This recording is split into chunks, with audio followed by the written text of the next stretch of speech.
Hey guys, what's up? Welcome back to the channel, and today we're going over the new cards for Legends of Runeterra. Alright guys, so we got some new Shadow Owls cards, and I'm super excited for these new Nightfall abilities. Like, Nightfall is one of my favorite keywords now. I am super excited to mess around with it, and today we got the champion that goes with this strategy. And the champion we got is Nocturne. He's a 4-mana 5/3. It says Nightfall, grant an enemy vulnerable and give enemies -1 attack this round. And he levels up once you've attacked with 5+ Nightfall allies. When he levels up, he says other allies have fearsome, and when you play a unit, give enemies -1 attack this round. So Nocturne himself seems pretty strong. He reminds me a lot of Sejuani, giving an enemy vulnerable and being able to snipe it. Giving it -1 attack could help him take less damage, although it has a lot less impact than the Sejuani's Frostbite. But when he levels up, he can just be an amazing win con, giving your allies fearsome and then making your opponent's units have less attack than 3 so you can attack in unblocked. It's super strong. The thing is, you have to level him up by having attacked with 5+ Nightfall allies. The key in his level up text is he says you've attacked with 5+ Nightfall allies, not Nightfall allies have attacked +5 times. Now, I'm pretty sure this means that you have to have 5 different Nightfall allies have to have attacked. You can't just attack with them twice, although I could be wrong about that. I'm pretty sure that's how that works, which makes him a little bit slower to level up than you would generally like. You want him to be leveled up by turn 4 or turn 5, and you want to be closing out the game pretty quickly. That is best case scenario. If you have a couple Stygians, that's very possible, but it's harder than it sounds, even with his level up being so specific. But overall, I like his ability to snipe something that gives you some utility. The other thing about it is when he levels up, you can just win the game outright. So he is some very explosive. He's very explosive, but you also have to keep in mind that you need Nightfall allies to have attacked and Nightfall allies to play in order to make this strategy work. In a lot of ways, we don't have enough Nightfall allies. Now, we did get a card, Unspeakable Horror, which is also Nocturne's champion spell, that can make more Nightfall allies. So the need for Nightfall allies makes Nocturne a little bit of a tighter strategy, but you can still make it work, and when it works, it can just win you the game outright. The next card I want to talk about is the Unspeakable Horror card. It's 2 mana fast speed, drain 1 from anything, so it's basically a Vile Feast. With Nightfall, create a random Nightfall card in hand. Instead of Vile Feast, which summons a 1/1, it can drain from anything, and if you've cast another spell this turn, you get a random Nightfall card in hand, which could be another Unspeakable Horror, or one of the 3 units we've seen so far. It can't actually make a Nocturne. So, because of this card just is a good removal spell. Vile Feast we've seen played quite a bit, but it also helps with the strategy because it gives you another Nightfall ally, either to help with once Nocturne's leveled up and you need more units to play, or to help level up Nocturne himself. And the fact that this can count for your Nightfall trigger, all you have to do is cast like a 0-cost spell into the unit you created, is pretty strong middle game. Is stronger than it seems for sure, especially when it comes to leveling up and winning with Nocturne. This card, I think, has to be better than Vile Feast. Vile Feast, although it does create that spider, the spider is only used as a chump blocker, and whatever you create with, Unspeakable Horror, you can use it as a chump blocker, and it probably has better stats anyway.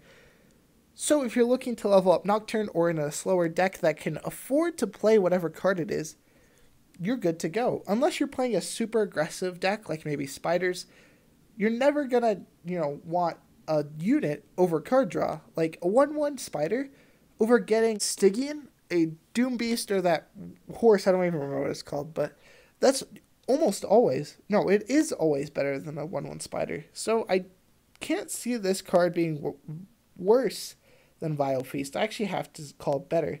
This has to be much better than Vile Feast. I think in the end, Nocturne's Unspeakable Horror just has to be better than Vile Feast. Being able to create a card in hand, that card advantage is going to matter much more than a 1/1 Spider. No matter what, gameplay you're trying to go for. unless you're trying to go for an Elise. That's the only time I could think that a Spider would be better than this. So next we have Stalking Shadows. A 2-mana burst speed spell that says pick a follower from the top 4 cards in your deck. Draw it, shuffle the rest into your deck, then create an ephemeral copy in hand. So this card reminds me a lot of Glimpse Beyond, with the added benefit of not having you don't have to kill an ally in order to play it, but with the downside, if you have to draw an ally, and you have to have an ally in the top 4 cards of your deck. Now, it actually says follower, not ally, which means you can't actually get champions, which is an even bigger downside. But I think that being able to draw 2 allies for 2 mana is strong in a lot of archetypes. I can see it being in ephemerals. I can see it being in Endure, because of the fact, even Glimpse Beyond is pretty good in Endure, right? And I wouldn't say I'm a pro, but I'm pretty good at Endure.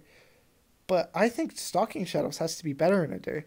The explosiveness of drawing a keeper off this and be able to play that keeper, immediately have it die and become a 4/3, and still having a keeper in hand is pretty good. The ability to draw 2 allies is super strong for even elusives. I mean, imagine having 2 Greenglade duos off this. Wow. I mean, there's, the Undying loves this. There's so many strategies that can play off this better than Glimpse Beyond, because this card doesn't require you to kill an ally.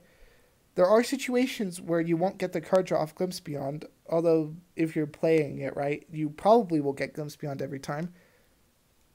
The only thing about this card that makes it seem bad is the deck restriction. You have to make sure you can hit a follower nearly every time. So just putting in a couple extra allies where you might put spells will increase the odds of this card being very good. The fact that you're drawing 2 cards at burst speed is also very strong because it doesn't take up an action. You can play this into one of the allies you drew, which could have Nightfall, and just have a very nice attack. After your opponent has their action. But this takes up 1 less action, and I think that's got to be pretty strong. I think that this could compete very easily with Glimpse Beyond. Like, this is at least Glimpse Beyond's level of good. There are situations where you're going to pick Glimpse Beyond over this, and this over Glimpse Beyond. It kind of depends on what followers you have, whether or not you definitely need the chance to draw your champions or spells over your followers. And if you have a deck full of spells, you're definitely going to want Glimpse Beyond more often. And that might go with Vile Feast as well. I don't know, because this card seems better if you don't have Vile Feast in your deck, because Vile Feast does not make that unit anymore, because you're playing the Unspeakable Horror instead. So that is definitely something to think about. And I think this card has to be, meta-defining, potentially, because of how explosive it can be with certain combos, especially in Shadow Isles itself. You can combine it with a ton of regions and still have a lot of power. So next card we have a Shroud of Darkness, a 1-mana burst speed spell. The next time you summon an ally this round, give it 1 attack and spell shield.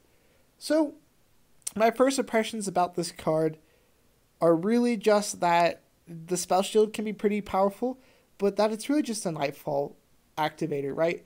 1 mana means you just skip turn 1, and then turn 2 you can play something, turn 3 you can play something, and turn 4 you're going to play this into a Nocturne. Means they can't kill Nocturne unless they put 2 spells into it, in which case Shroud is paid for itself, or they're going to have to wait the round, give Nocturne some value, and then kill Nocturne once the spell shield is gone. By then, the Shroud of Darkness has already done its job. Nocturne has already gotten some value. Also getting the attack with himself helps him level him up. And that's pretty powerful, I think. This card has to go in decks where you're either trying to protect something for a round, maybe elusives, maybe I don't know, maybe this card could go in some combo decks, right? Like elusives, this is the one I can think of off the top of my head. Maybe giving this to a Vi. This is like a Bastion that's 1 less mana, which I think is pretty powerful, although it does require you to play that ally. You can't play it in response to something, you have to play it preemptively, but I still think that has to be very strong, especially for a Nightfall deck. And the last card we have is Risen Mist, a 4-mana burst speed summon a Mistwraith. So my first impressions, well, okay, I looked at this card a little bit ago before I made the video, and I was like, this card sucks.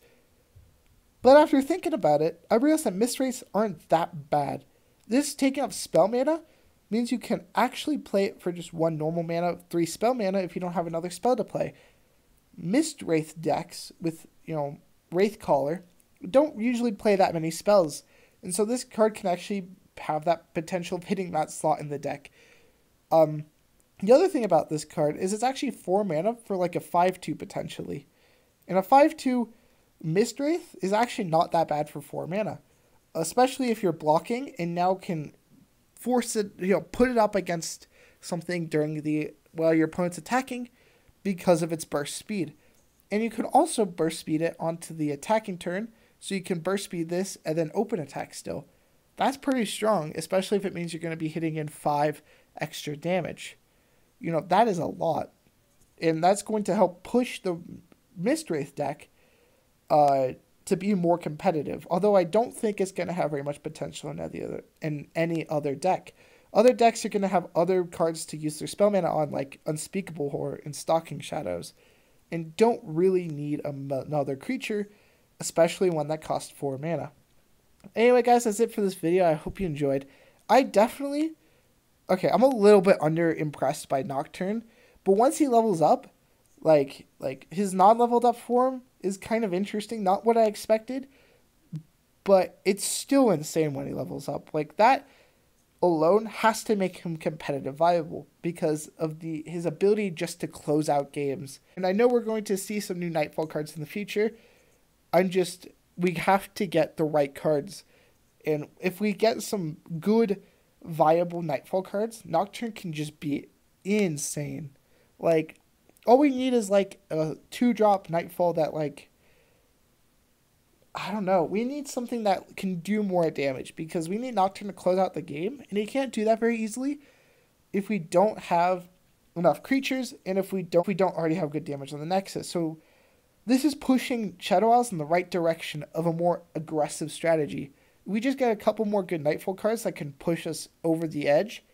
Cards like Stalking Shadows and Nocturne himself, I think, will combo really well and just can make this strategy, this Shadow Isles aggro, really, really strong. I definitely hope that happens. Anyway, guys, that's it for this video. I hope you enjoyed, and I'll see you in the next one. Bye.